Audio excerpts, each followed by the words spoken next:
को ज्ञान देने वाले जो परमात्मा हैं, एक ऐसी शक्ति है, मुह्यंति यत सूर्य, आदि कवि जो ऋषि मुनि हुए वे भी उस सूर्य से, उस प्रकाश से, उस ऐसे एक परम तत्व हैं जिससे मोहित रहते। कहते हैं वो हैं कैसे? तेजो वारी मृदाम यथा विनिमयो यत्र त्रिसर्गो मृषा दामना स्वेन सदा निरस्तकोकं सत्यं परम धीमहि। कहते हैं कि तेजो वारी मृदाम, तेजो कहते हैं सूर्य को, वारी जल और मृदाम पृथ्वी है। यथा विनिमयो त्रिसर्गो अमृषा, ये त्रिसर्गो अमृषा हैं, ब्रह्मा विष्णु महेश को कहे जाते। ये कैसे हैं? इस ब्रह्मांड में तीन देव प्रमुख हैं, वो है ब्रह्मा, विष्णु और शिव। ये तीनों की स्थिति क्या है? जान पड़ता है कि यही ब्रह्मा जी, विष्णु जी और शिव जी ही सबसे श्रेष्ठ हैं। लेकिन यहाँ कहते हैं ये ऐसे ही हैं, मृग तृष्णा जैसे हैं। तेजो वारी मृदाम, जैसे सूर्य की तेज धूप पड़ने से पृथ्वी पर जल का भ्रम होता है, उसी तरह से वो परमात्मा जो आदि शक्ति हैं, उनके ये ब्रह्मांड में ये त्रिदेव के भी ऊपर जो देव हैं, उनके बारे में कहते हैं कि धामना स्वेन निरस्त कुहकम सत्यम परम धीमहि। उस सत्य का मैं ध्यान करता हूं जो इन तीनों से परे हैं। निरस्त कुहकम, वो जो सत्य हैं वो कौन है? गीता में उसे कहा गया, ज्ञेयं यत् तत् प्रवक्ष्यामि यज्ञात्वामृतमश्नुते अनादिमत् परं ब्रह्म न सत्य तत् न सतुच्यते। वो अनादि ब्रह्म कैसे हैं जिसे सत्य भी नहीं कहा जा सकता और असत्य भी नहीं कहा जा सकता? वो ब्रह्म कैसे हैं? सर्वतः पाणिपादो यत सर्वतो अक्षि शिरो मुखम। उस ब्रह्म के हाथ पैर चारों ओर हैं, उसके सर्वतः श्रुति मत लोके, वो सब की बात सुनने वाले हैं। सर्वम आवृत्ति तिष्ठति, सब जगह व्याप्त हैं और एक जगह स्थिर हैं।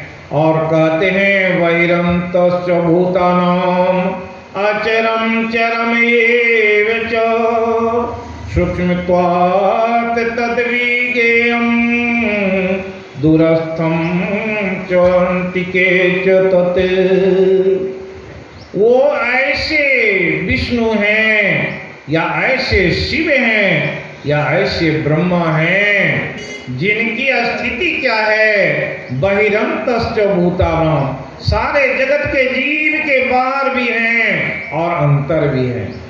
और सूक्ष्मत्वात् तद्विज्ञेयं दूरस्थं च अन्तिके च, वो इतने सूक्ष्म हैं कि और इतने सूक्ष्म है कि दूर की बात को भी सुन लेते हैं और बहुत निकट की भी बहुत बात सुनते हैं। इससे कहे कि वे ब्रह्म के स्वरूप को बताते हैं। ज्योतिषामपि तत् ज्योति तमसः प्रमुच्यते ज्ञानम ज्ञेयम्। उसे जाना कैसे जा सकता है? वे ज्योतियों के भी ज्योति हैं। ज्ञानम ज्ञेयम सर्वम प्रतिष्ठितम, सबके हृदय में विराजमान हैं। उसी ब्रह्म के बारे में प्रथम श्लोक में कहे कि मैं ध्यान कर रहा हूं। किसका? वो ब्रह्म जिसकी न आदि है, न अंत है, न जन्म है, न मृत्यु है। और अगर वो जिन्होंने इसे ब्रह्मांड के सबसे प्रथम जीव जो ब्रह्मा जी हैं, उन्हें भी वेद का ज्ञान कराया। और ऐसे जो पुरुष हैं उसी की मैं ध्यान करता हूं। दूसरे श्लोक में कहे धर्म प्रोजित के त्वोत्र निर्मत्सरा नाम शतम वैद्यम वास्तव मात्र वस्तु शिवदम तापत्रय उन्मूलनम। दूसरे श्लोक में धर्म की परिभाषा बताए। धर्म क्या है? धर्म प्रोजित के तो अत्र निर्मत्सरा नाम। धर्म कहते हैं जिसमें जो भी धर्म पर चलने वाले हैं, धर्म की परिभाषा जानो। निर्मत्सरा नाम शताम परमो, सबके अंदर कोई डाह और ईर्ष्या नहीं हो, वही धर्म है जिसमें एक दूसरे से कोई डाह और ईर्ष्या नहीं हो। निर्मत्सरा नाम शताम वैद्यम वास्तवम अत्र वस्तु शिवदम तापत्रय उन्मूलनम। ये धर्म का ज्ञान ऐसा है, वो कल्याण करने वाले है और तीनों तापों से मुक्त करने वाला है। ये धर्म की परिभाषा बताए और कहते हैं श्रीमद्भागवते मामुनि कृते किम वा परेरीश्वर सद्यो हि हृदय अवरुध्यते अत्र कृतिभि शुश्रूभि तत्क्षणाते। ये श्रीमद् भागवत महापुराण के बारे में कहते हैं कि महामुनि व्यास जी इसकी रचना किए, जो क्या ईश्वर से परे है। कहते हैं ऐसा ग्रंथ है सद्यो हृदय अवरुध्यते अत्र, जो इसके श्रवण करते हैं और जो भगवान के लीला रस और गुण का गान करते हैं, उनके हृदय में हृदय अवरुध्यते अत्र, उनके हृदय में ही भगवान अवरुद्ध हो जाते हैं, रुक जाते हैं। और कृति भी शुश्रू भी तत्क्षणात्, जो ऐसे ग्रंथ के महात्म्य से लेकर के और इसके जो जितने जहां तक कही गई बात है, भागवत के 12 स्कंद हैं, 335 अध्याय हैं और 18,000 श्लोक में जो बात कही गई है वो कितना गूढ़ है, कितना व्यक्ति के लिए जरूरी है। जब एक एक ज्ञान को सुनेंगे तब समझ में बात आएगी। इसी को कहते हैं निगम कल्पतरोर गलितम फलम सुखमुखातमृद्रव संयुक्तम पीवते भागवतम रसमाल्यम मोरो रसिका भूवि भावुका।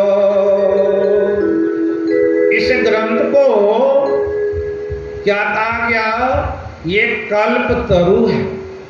कल्प तरु के पास में जाते हैं, जो इच्छा होती, जो मांगते सो मिल जाता है। इसी तरह से इस ग्रंथ को सुखदेव जी का उनके वाणी से संस्पर्श हो गया और उनके मुखारविंद से जो निकली वैसे रस का जो रसपान करते हैं, मूर हो रसिका भोगी भाव का, वो इसे संसार में इसके पान करने से और वो ऐसे भक्ति रस में डूब जाते हैं, उस परमात्मा का दर्शन हो जाता है और फिर कुछ जानने की जिज्ञासा नहीं रहती।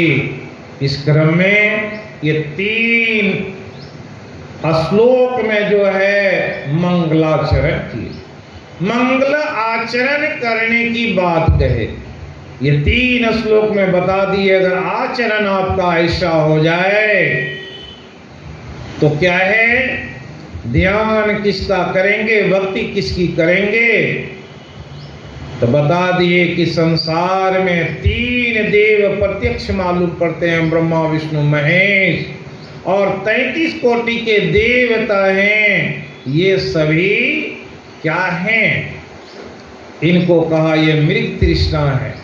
वो पार ब्रह्म परमेश्वर कैसे हैं, उसके बारे में महर्षि में ही परमहंस जी महाराज अपने सिद्धांत में कहे, जो परम तत्व आदि अंतरहित असीम जन्म गोचर सर्वव्यापक और सर्वव्यापकता से भी परे है, उसे ही सर्वेश्वर सर्वाधार मानना चाहिए। वो सर्वेश्वर सर्वाधार रहते कहाँ हैं और उनकी व्याख्या आगे सुनेंगे। इसके बाद सुखदेव जी आगे जब बढ़े, इसमें क्या है, भागवत शास्त्र में कहते हैं इसकी शुरुआत कहां से हुई। कहते हैं निमिषे अनिमिषे तेरे ऋषिया शौनकादय सत्रम स्वर्गाय लोकाय सहस्र संनाशत। एक बार नैमिषारण्य में 88,000 ऋषि जमा हुए थे। सबों ने स्वर्ग के जाने के लिए 1000 वर्ष के लिए एक सत्र, जैसे यहाँ 7 दिनों का सत्र रखा गया है, वैसे ही 1000 वर्षों के लिए रखा गया, जिसमें क्या कहते हैं कि जब शौनक जी कहते हैं सूत जी से, हे महाराज आप तो ऐसी कथा को सुने हैं, हम लोगों को भी त्वया खलु पुराणानि स्व इतिहासानि चानघ आख्यातानि अधीतानि धर्मशास्त्रानि चान्युत। आप तो सारे शास्त्रों के ज्ञाता हैं, इतिहास पुराण सबको जान लिए हैं, हम लोगों को भी सुनाने की कृपा कीजिए। उसी क्रम में सूत जी और शौनक जी की वार्ता हुई। उसी कथा को आगे बढ़ाने के लिए सर्वप्रथम नैमिष क्षेत्र में नैमिषे सूतमासीनम अभिवाद्य महामतिम कथा अमृत रसा स्वाद कुशला शौनको और द्रवित। ये शौनक जी कहने लगे सूत जी आदि से, क्या ज्ञान ध्वांत विध्वंसे सूर्य कोटि संप्रवे श्रोताख्याये कथा सारम मम कर्णे रसायनम। उसको मत दीजिए साउंड को, युगेश जी उसको मत बजाइए बीच में, जब भजन कहें तब बजाइएगा। कहे संसार में हम लोग हैं और इसी क्रम में बताने की कृपा किए। भक्ति ज्ञान विरागाप तो विवेको वर्धते महान, माया मोह निरासश्च वैष्णवे प्रीतम कथम। भक्ति ज्ञान और वैराग्य तीन बातों की चर्चा किए। जो कथा को श्रवण करते हैं विवेको वर्धते महान, उसके विवेक बढ़ जाते हैं। और कहते हैं कि वैष्णव लोग अपने भक्ति को, ज्ञान को और वैराग्य को बढ़ाने के लिए कौन से कर्म करेंगे, इसी बात की व्याख्या इसमें कही गई। भक्ति क्या है, ज्ञान क्या है, वैराग्य क्या है। भागवत की कथा में प्रथम तो उस एक परम पुरुष परमात्मा की चर्चा की गई। वहां तक पहुंचने के साधन क्या हैं, उसके बारे में चर्चा आती है। ये चर्चा कहते हैं घोरे कलो जीवश्च आसुरताम गता क्लेश क्रांतस्य तस्यैव शोधने किम परायणः। ये घोर कलयुग में जीवों की दशा क्या है, तो आसुरी प्रवृत्ति में हो गई है। और जब आसुरी प्रवृत्ति में है तो क्लेश क्रांत से तस्यैव शोधने, जो दुख हो रहा है उसके निवारण के लिए कौन से ऐसे परायण करेंगे जिससे उनके दुख दूर हो जाए। क्यों कि ये काम तो वैष्णवों के हैं, भक्तों के हैं, जिनके पास ज्ञान है, वैराग्य है, वही कर सकते। इसी क्रम में आगे कथा में बढ़ाया गया और भागवत शास्त्र की महत्ता बताते हुए सुखदेव जी कहने की कृपा किए। इसमें पहले भक्ति, ज्ञान और वैराग्य की चर्चा हुई है। ये भक्ति क्या है, सबसे पहले हम लोग भक्ति को जाने। भक्ति शब्द से जानेंगे।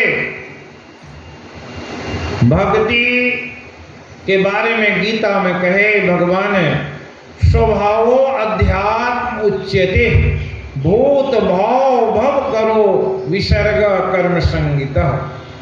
कि स्वभाव से भक्ति होती है। और ये भक्ति क्या है, एक प्रेम का समर्पण भगवान के प्रति है, उसे भक्ति कहते हैं। और ये भक्ति के क्या है, जब भक्ति कैसे होगी, जब तक ज्ञान नहीं हो जाए। और जैसे ही ज्ञान होता है उस परमात्मा का ज्ञान तो हो जाए। उस परमात्मा के ज्ञान कराने के लिए ही ये भागवत शास्त्र है। इसमें क्या हुआ है, प्रथम जो शुरुआत है वो भक्ति से है। और भक्ति के बारे में कहा गया कि एक बार नारद जी को भक्ति देवी से भेंट हो गई। कहते हैं देखा कि एक तरुणी स्त्री है और उसके सामने दो ऐसे वृद्ध पड़े हुए हैं और कुछ महिलाएं उसे पंखा झेल गई है। उधर से नारद जी को आते देख करके देखा कि ये देवी क्यों व्याकुल है।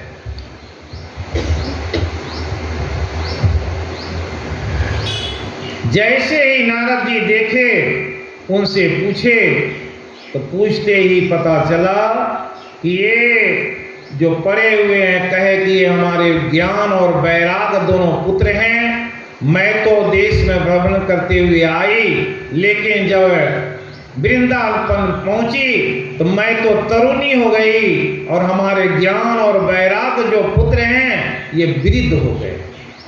अब इसे कैसे जगाया जाए और ये सोए हुए। आज हमारी स्थिति क्या है?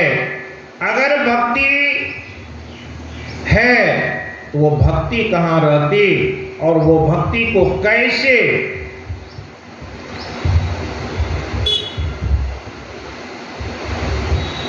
जानेंगे और उसे जानने के बाद ये भक्ति की स्थिति क्या है।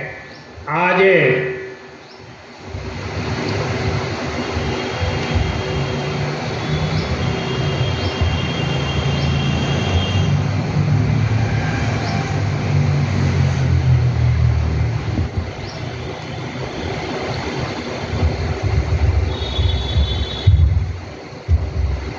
नारद जी को जिज्ञासा हुई, भक्ति के कष्ट को दूर करने के लिए उसे तरह तरह से बहुत कुछ ज्ञान की बात सुनाए, लेकिन उससे कोई असर नहीं पड़ा। तो कहते हैं कि अब नारद जी परेशान हो गए और इसको खोजने के लिए चले। कौन ऐसे उपाय हैं कि जो भक्ति जागृत हो जाए और इनके ज्ञान और वैराग जो पुत्र हैं वो जाग जाए। इस ज्ञान और वैराग को जगाने के लिए कौन से कर्म किए जाएं? तो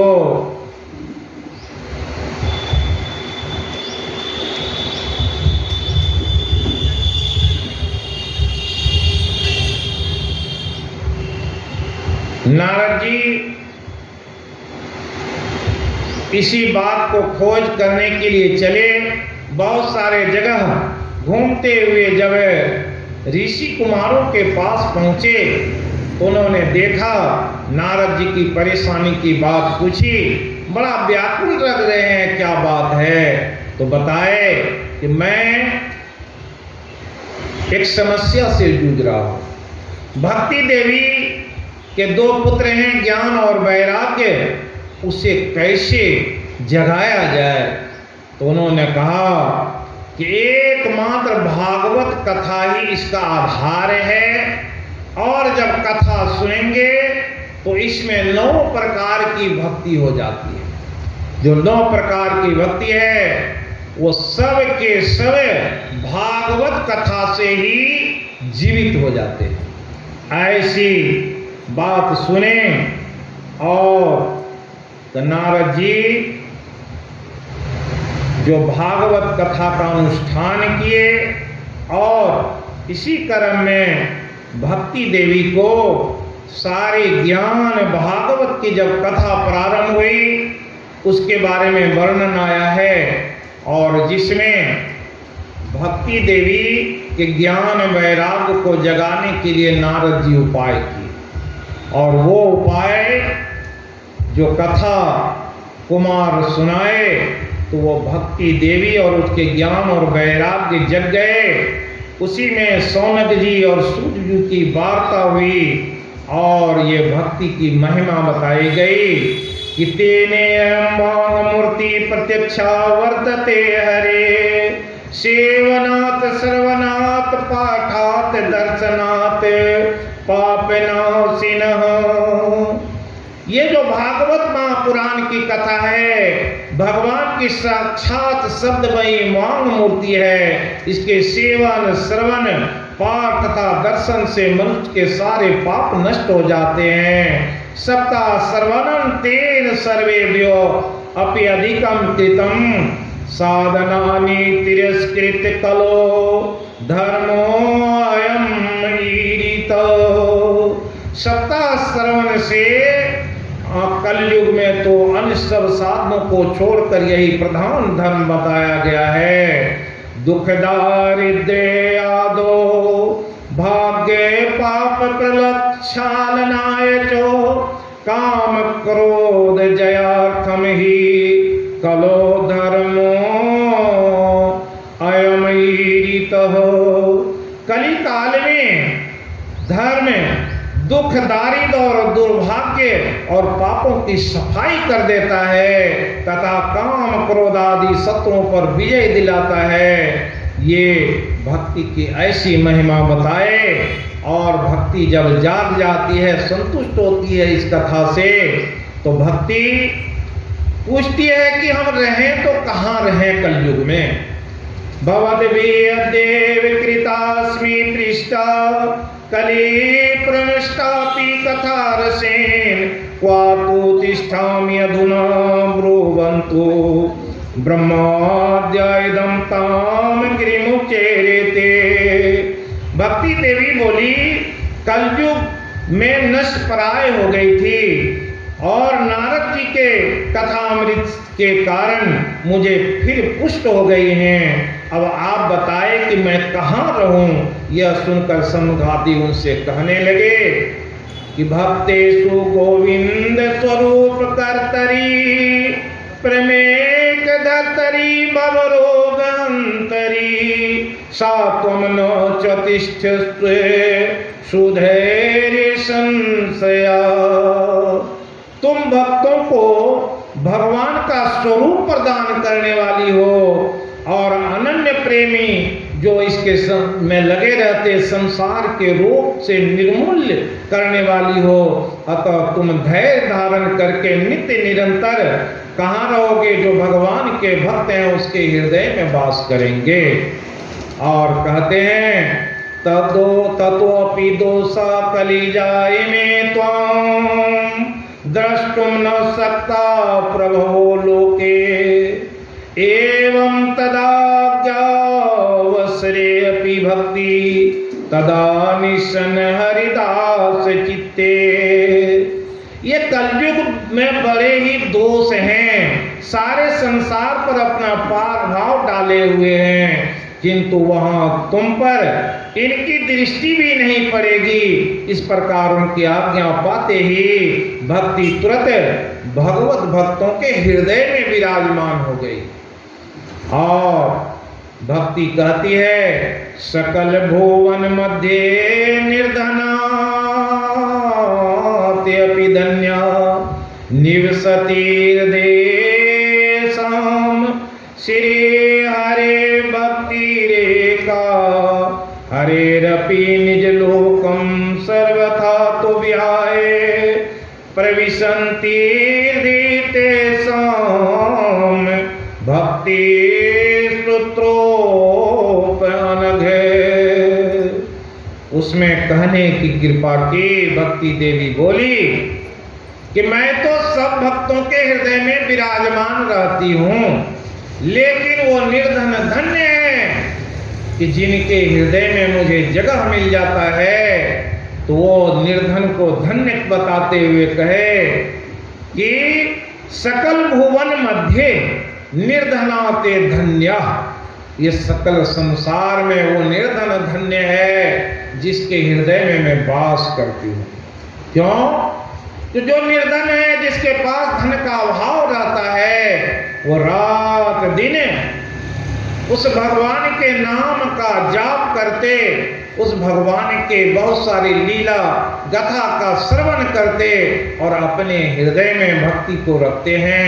हर वक्त सुख हो कि दुख हो, भगवान के नाम का श्रवण करना चाहिए, मनन करना चाहिए, चिंतन करना चाहिए। इस भागवत में सुनेंगे आगे कथा कि सबसे पहले कि ये भक्ति की बात समझाए किसको? गोकर्ण जी अपने पिता को समझाए, कपिल देव जी महाराज अपनी माता को सांख्य योग के ज्ञान को बता करके माता को वो तत्व ज्ञान बताए जिससे वो मुक्त हो गई। भगवान कृष्ण से कुंती जी प्रार्थना की है, उस प्रार्थना में भगवान के ऐसे उस अध्यात्म तत्व का व्याख्यान है जिसे सुनेंगे तो भक्ति की बड़ी ही मार्मिक दशा का ज्ञान होगा। और कपिल देव जी अपनी माता को प्रत्यक्ष ज्ञान देकर उसे मुक्त किए। जो सभी जानते हैं, जो गंगा सागर में कपिल देव जी का स्थान है और वहीं पर उनकी माता देवहूति का भी स्थान है जहां वो मुक्त हुई, और उनकी कथा भी सुनेंगे हम लोग। और आगे सुनेंगे किस तरह से ऋषभ देव जी के 100 पुत्र थे, उन्हें 27 श्लोक में ज्ञान दे करके अपने 100 पुत्रों को धर्म के ज्ञान दे करके और इस संसार के लोगों को सुख पहुंचाए, जिसमें 9 पुत्र उनके अवधूत योगी हुए और एक पुत्र जो भरत जी हैं, जिससे भारत का नाम पड़ा, वे भारत के राज किए और 81 पुत्र कर्मकांडी ब्राह्मण होकर के लोगों को ज्ञान दिए। ये ऋषभ देव जी का ज्ञान है। और आगे सुनेंगे अजामिल के संवाद में किस तरह से नाम लेने से अजामिल की कैसी गति हुई। वो अजामिल जिसे यमदूत लेने आया था, लेकिन नारायण नाम के शब्द के उच्चारण से तुरंत देवदूत आए। देवदूत और यमदूतों के संवाद कहे जाएंगे और किस तरह से यमदूत और देवदूत के संवाद में और भक्ति की चर्चा की गई है। और वह भक्ति के गुण रहस्यमयी बात को सुनेंगे तो पता चलेगा कि संसार में मनुष्य शरीर मिला है। ऋषभ देव जी के पुत्रों ने कहा, दुर्लभो मानुषो देवी नाम क्षण भंगुरः तत्रापि दुर्लभम मन्ये वैकुंठ प्रिय दर्शनम। दुर्लभो मानुषो देह, ये मनुष्य का शरीर बड़ा दुर्लभ है। और इससे भी दुर्लभ क्या है, ये इसमें रहने वाली जो आत्मा है वो क्षण भंगुर है। तत्रापि दुर्लभम मन्ये वैकुंठ प्रिय दर्शनम। ये वैकुंठ के अधिपति जो हैं वो क्या हैं, उनको उनका दर्शन कितना दुर्लभ है, उस ज्ञान को जानेंगे। आगे के प्रसंग में इसी तरह की बहुत सारी गाथाओं के ज्ञान कराए जाएंगे और उसे जानने के बाद चित्रकेतु के भी एक कथा आती है, जिसमें जनाया गया कि जिसे पुत्र नहीं है, पुत्र के लिए ललायित रहते, लेकिन ऐसे ऋषि लोगों के द्वारा उन्हें पुत्र भी दिया गया। लेकिन क्या हुआ, समय पर सबकी स्थिति ऐसी होती है कि जो वासुदेव और देवकी के प्रसंग में वासुदेव जी कुछ ज्ञान की बात सुनाए और कहे कि जिस दिन जन्म होता है एक अंश, उसी दिन मृत्यु ही जाए संग में आती है।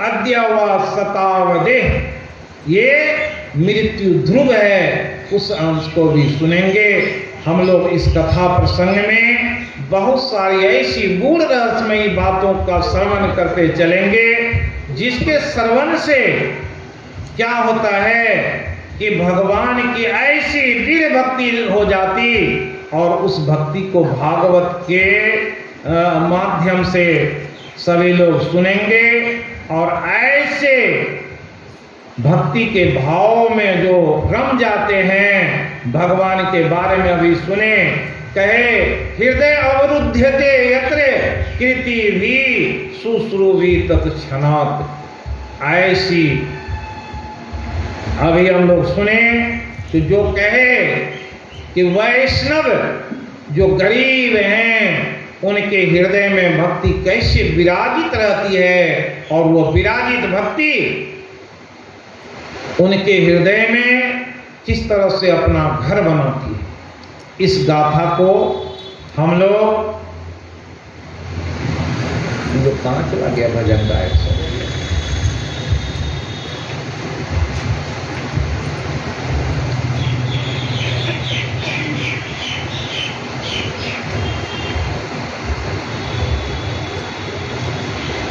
एक भजन गाइए, बैठी रहता हूँ, छोटा एक भजन गाइए।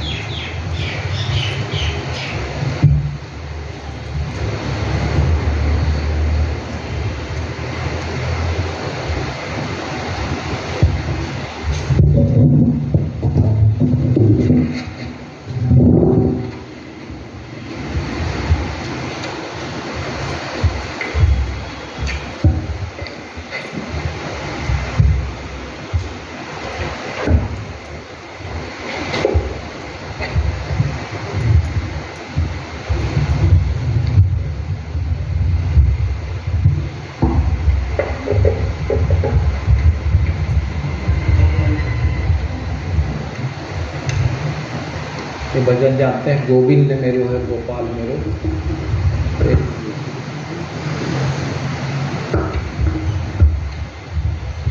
गोविंद मेरो है गोपाल मेरो है, श्री बांके बिहारी नंद लाल मेरो है। गोविंद मेरो है गोपाल मेरो है, श्री बांके बिहारी नंद लाल मेरो है। गोविंद मेरो है